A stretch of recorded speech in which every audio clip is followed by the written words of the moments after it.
Un grand bonjour à tous mes copains d'Afrique. Bien évidemment, c'est la troisième pastille de ce jeudi 20 janvier avec ce caractère toujours aussi spécial parce que c'est la spéciale Coupe d'Afrique des Nations qui passe, vous le savez, en même temps sur toutes les plateformes de CRTV. Je salue tous les copains des plateformes camerounaises qui vous proposent tous les jours le meilleur de la CAN, brief, débrief, match et l'émission Extra Time avec mon copain Raphaël Nkoa. Alors aujourd'hui, bien évidemment qu'on parle de ce Côte d'Ivoire-Algérie.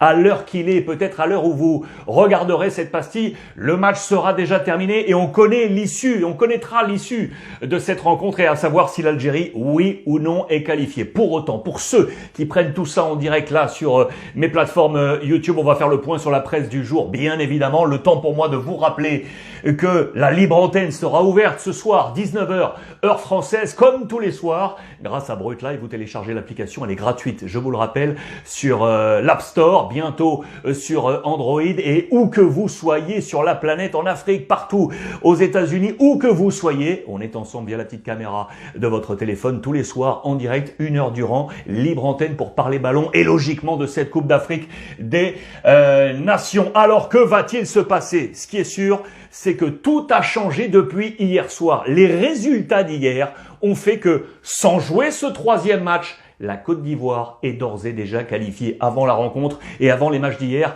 on s'attendait à un choc de qualif entre la Côte d'Ivoire et l'Algérie. Eh bien non, pour l'instant, ça y est, la Côte d'Ivoire est qualifiée. Toute la pression retombe donc sur l'Algérie. Regardez la presse ivoirienne. Je salue mon copain Manu Johnson depuis Abidjan qui m'a envoyé tout ça. Les éléphants sont, ça y est, en 8e. C'est fait, mais il faut battre l'Algérie pour croiser l'Égypte. C'est une volonté des éléphants, vous l'aurez compris. Éléphants, faites-nous plaisir. Allez chercher cette première place, c'est dans la presse ivoirienne. Les hommes sont chauds et ils sont prêts. Bailly, Zaha, Badra, tous les trois sont disponibles et on a une grosse pensée notamment pour le gardien des éléphants. Alors, c'est cette place de leader qu'il faut aller chercher donc pour aller croiser le fer éventuellement ensuite avec l'Égypte. Le trio qui pourrait faire la différence, qui aura peut-être fait la différence, vous l'aurez compris, par rapport à la concordance de temps face à l'Algérie. Max-Alain Gradel, Pépé et Sébastien Haller, le super buteur de Ligue des Champions avec l'Ajax d'Amsterdam. Ces trois hommes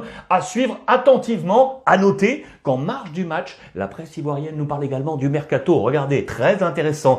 Eric Bailly, je vous en avais déjà parlé avec les colonnes de la Gazzetta dello Sport sur les tablettes de l'AC Milan qui avait visé une première fois Botman, le Lillois. Lille avait dit non et du coup, on s'est orienté notamment vers Eric Bailly de Manchester United. Affaire à suivre. Et l'autre gros coup qui pourrait se passer, c'est ici, regardez, Franck Kessié, le puissant milieu de terrain ivoirien, serait en discussion avec le Paris Saint-Germain selon la presse ivoirienne. J'adore ces petites infos en marge. Côte d'Ivoire qualifiée, on va chercher la première place. Mais pour l'Algérie, les amis, ça passe ou ça casse. Pour Djamel Belmadi, regardez, c'est donc la presse. Ça, c'était la presse d'hier parce que j'avais adoré ça. Il faut aller chercher les guerriers. Pour Djamel Belmadi, ça, le quotidien d'Oran aujourd'hui avec toute la famille d'Issam Bouzerouata qui m'envoie ça tous les jours. Ça passe ou ça casse, vous le voyez, ces discussions au cœur des champions, les Fennecs algériens. Les clés de cette rencontre, le quotidien national ici en France, l'équipe nous proposait plusieurs schémas. Avec ces Fennecs, sont-ils encore plus ultra? Point d'interrogation.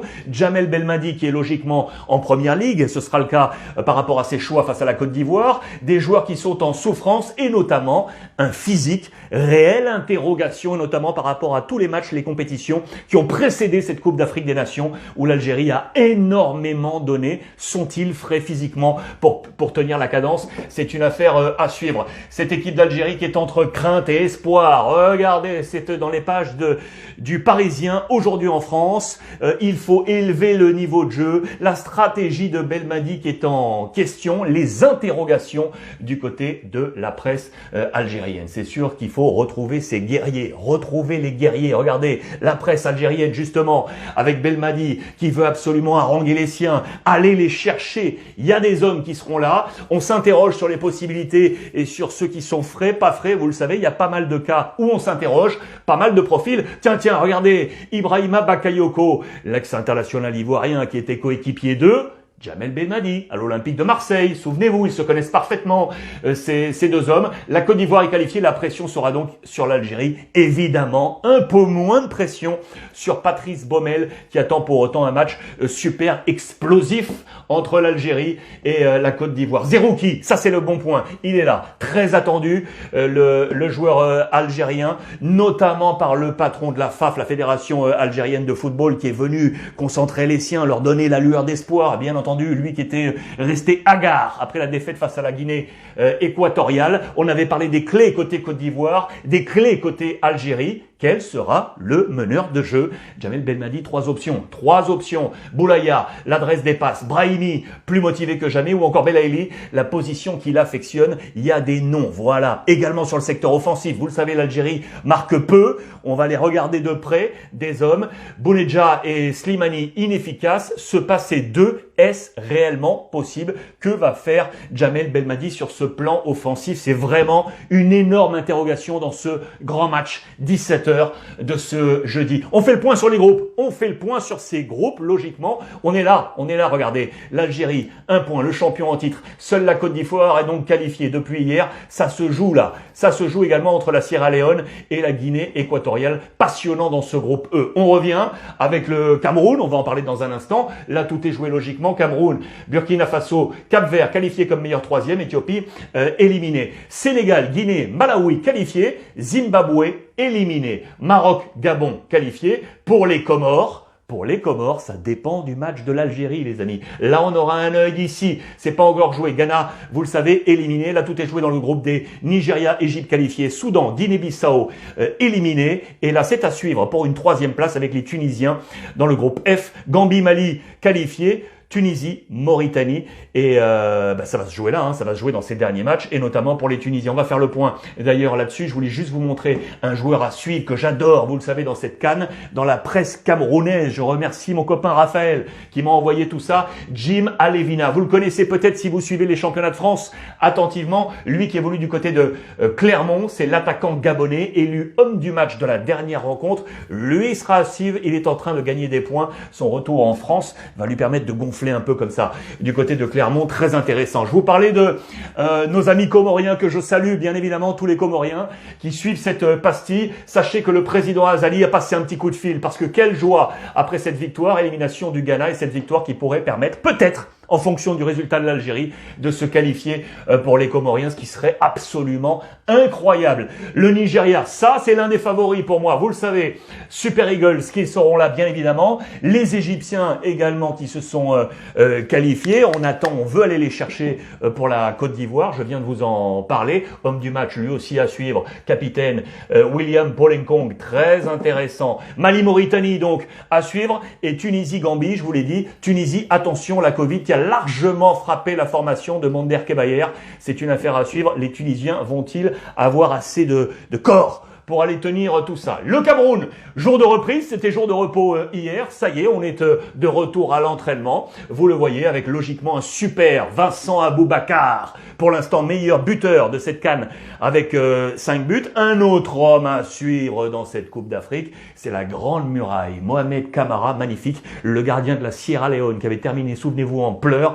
C'est un super bonhomme, vraiment un gars à suivre dans cette Coupe d'Afrique. Le Cameroun qui fait référence toujours à l'histoire également et qui revient sur une CAN qui avait vraiment marqué l'histoire. La première CAN qui s'était disputée dans un pays de l'Afrique centrale. C'était justement au Cameroun. C'était la 8e édition. C'était en 1972. 1972. Il y avait alors 8 équipes engagées. Elles sont 24 aujourd'hui, vous le savez. Et ça avait été un point d'inflexion dans la stratégie également du Cameroun de faire du foot un véritable vecteur social, sociétal. C'est très intéressant d'ailleurs de lire ce papier. Le Cameroun avait été sèchement battu en demi-finale par le Congo. Et du coup, cette défaite avait amené la présidence, la direction, le gouvernement à se dire utilisons le football également pour lier les gens et faire vraiment l'idée de nation. Très intéressant, très bon papier dans les colonnes de la presse camerounaise aujourd'hui. Voilà les amis pour ce point complet. Merci une nouvelle fois de m'avoir suivi. On se suit sur Brut Live, vous le savez, également sur YouTube. N'oubliez pas, Extra Time là, avec mon copain Raphaël Nkoa. C'est tous les soirs en direct, 21h50. Double diff sur CRTV News et CRTV Sports, rediff 1h15 du matin, vous le savez, ça y est, sur CRTV Premium. N'oubliez pas, on fera le point sur ce match entre l'Algérie et la Côte d'Ivoire. On va se régaler. Je vous embrasse fort, belle CAN et profitez des vôtres.